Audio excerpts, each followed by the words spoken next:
Assalamualaikum warahmatullahi wabarakatuh. Perkenalkan, nama saya Adam Endrian Firdaus dengan NIM 210300014. Saya dari program studi Teknik Kimia. Di sini saya akan menjawab tugas UAS bahan konstruksi Teknik Kimia, yaitu nomor 1, apa yang dimaksud dengan kristal logam? Kristal logam adalah merupakan kumpulan atom-atom logam yang membentuk sebuah susunan yang teratur.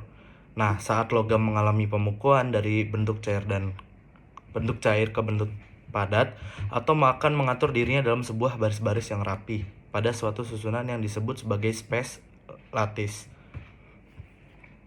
Nomor 2 yaitu sebutkan hukum-hukum yang berkaitan dengan kristal. Di sini ada 3 hukum, yaitu yang pertama ada hukum ketetapan sudut antarmuka. Hukum ketetapan sudut antarmuka kristal menurut Niels Stenson pada tahun 1669, sudut antara bidang-bidang tertentu pada suatu jenis kristal selalu konstan. Kita ambil contoh pada beberapa pengotor tertentu, muka yang berbeda tumbuh dengan laju yang berbeda dan menghasilkan banyak bentuk. Sebagai contoh, jika NaCl dikristalkan dari larutan yang lewat jenuh, ia dapat menghasilkan kristal kubus. Namun bila urea ditambahkan sebagai pengotor akan menghasilkan kristal oktahedral seperti gambar yang ada di bawah ini. Nah, hukum yang kedua yaitu ada hukum perbandingan indeks.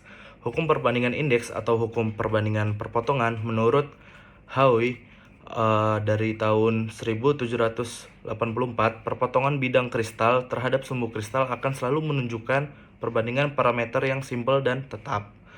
Berikut gambarnya ada di bawah ini. Yang ketiga yaitu ada hukum simetri. Hukum simetri menyatakan bahwa kristal dari zat yang sama mempunyai unsur simetri yang sama. Berikut ada contoh gambarnya. Unsur simetri dalam kristal kubus A ada yang B 13 sumbu simetri dan yang C ada 9 bidang simetri.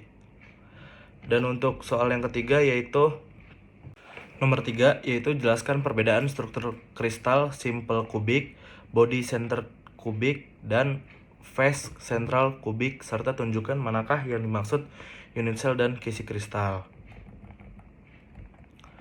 Nah, di sini ada gambar struktur kristal. Di situ ada simple kubik, body center kubik, face center kubik.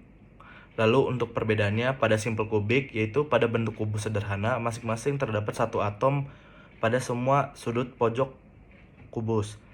Jika body center kubik, masing-masing terdapat satu atom pada semua pojok kubus dan satu atom pada pusat kubus. Itu yang ditunjukkan pada atom warna biru, nanti ada gambarnya. Pada kubus face center kubik, selain terdapat masing-masing satu atom pada semua pojok kubus, juga terdapat atom pada diagonal dari masing-masing sisi kubus. Untuk itu, atom yang ditunjukkan dengan atom warna merah. Untuk nomor 4 yaitu gambarkan dan jelaskan pembentukan diagram fasa antara temperatur dan komposisi unsur yang diplot untuk mengetahui perubahan fasa yang terjadi. Diagram fasa di sini udah ada gambarnya. Diagram fasa adalah diagram yang menampilkan hubungan antara temperatur di mana terjadi perubahan fasa selama proses pendinginan dan pemanasan yang lambat dengan kadar karbon.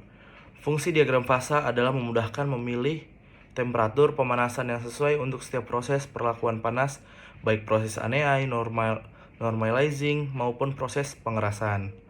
Informasi pada diagram fasa yaitu ada 4. Yang pertama yaitu menunjukkan fasa yang ada pada komposisi dan temperatur yang berbeda dalam kondisi pendinginan lambat. Yang kedua, menunjukkan kesetimbangan pemadatan dari suatu elemen atau campuran atau kompon dalam unsur lain. Yang ketiga, menunjukkan temperatur dari suatu paduan yang didinginkan dalam kondisi kesetimbangan mulai membeku dan menginformasikan interval suhu saat pembekuan terjadi. Keempat, menunjukkan suhu dari suatu fasa yang berbeda mulai mencair.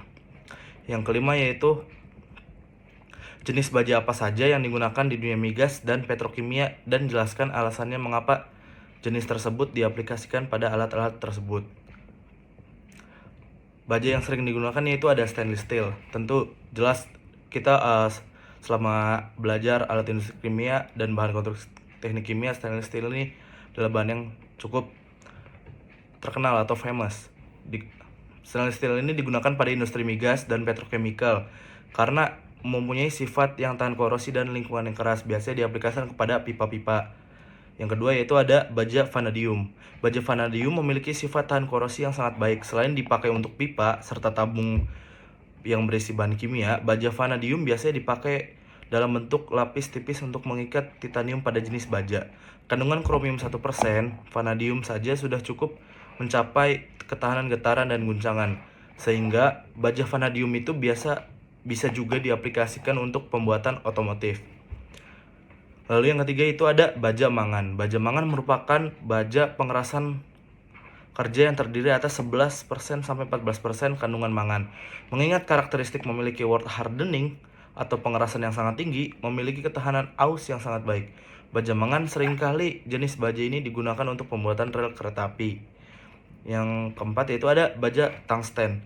Baja tungsten dikenal juga sebagai wolfram, merupakan jenis logam perak kusam dengan titik leleh tertinggi di antara semua jenis logam. Sifat yang paling menonjol dari tipe baja ini adalah kemampuannya terhadap pada suhu tinggi dan tingkat kekuatan yang tinggi. Mengingat karakteristik yang dimilikinya, pasti paduan baja yang berbeda memanfaatkan logam ini untuk meningkatkan ketahanan terhadap korosi. Sekian dari saya, kurang lebih yang mohon maaf yang sebesar-besarnya maupun dari perkataan dan perbuatan saya. Wassalamualaikum warahmatullahi wabarakatuh.